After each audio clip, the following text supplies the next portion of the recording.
Hi.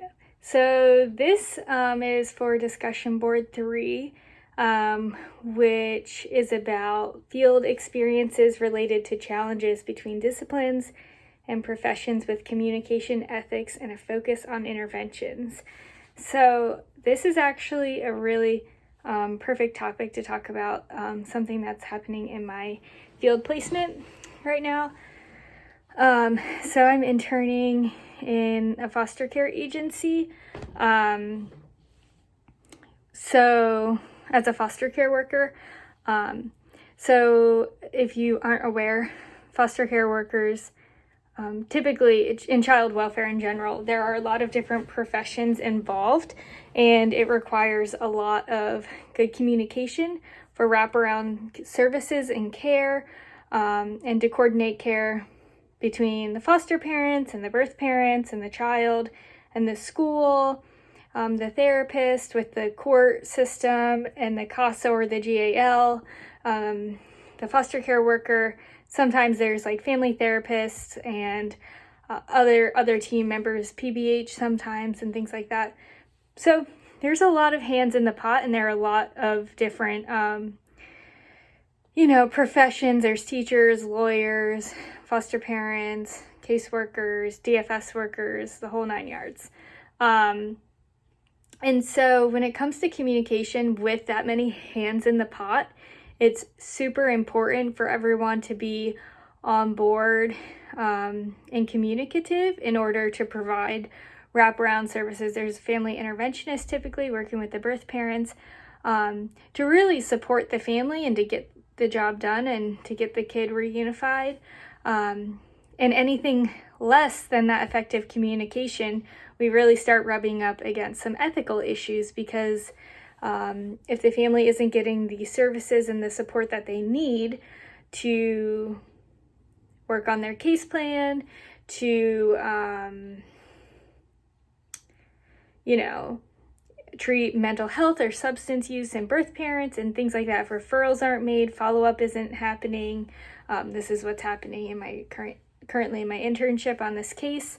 Then we run into some huge ethical issues, because the delay of implementing these services and things like that is preventing this little guy I'm working with, he's 11, from returning home to his mom safely, which is really critical and really important. So I know that is just a huge ethical issue, and so I try really hard to be communicative and to be direct, so that way I say, hey, this person, can you do X, Y, and Z? This person, can you do X, Y, and Z? And I'll do X, Y, and Z. That way there's no blurred communication of like, oh, I thought you were going to do that. And I was, everyone's clear on what they're doing.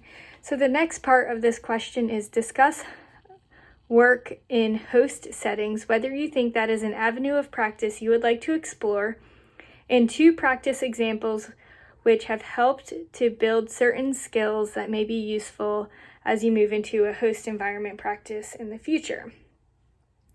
So when I read what a host setting was, it's essentially when social workers, when people who are not social workers are acting like social workers. So essentially, me as a foster care worker, I'm technically not a social worker. I'm a social worker in training, is acting like a social worker, or, other situations like that.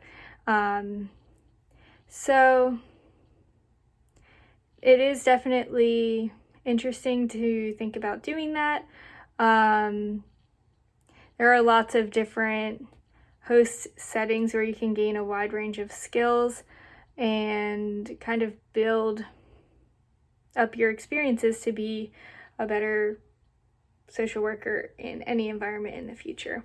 I know even doing my job, I've seen kind of how the teachers interact with kids and how the school counselor like what they do and what the school psychologist does and what the therapist does. And so even though I'm not in those roles, kind of working in it on an interdisciplinary team has been like really useful because we all kind of do very similar things. So that is discussion board 3. Thanks.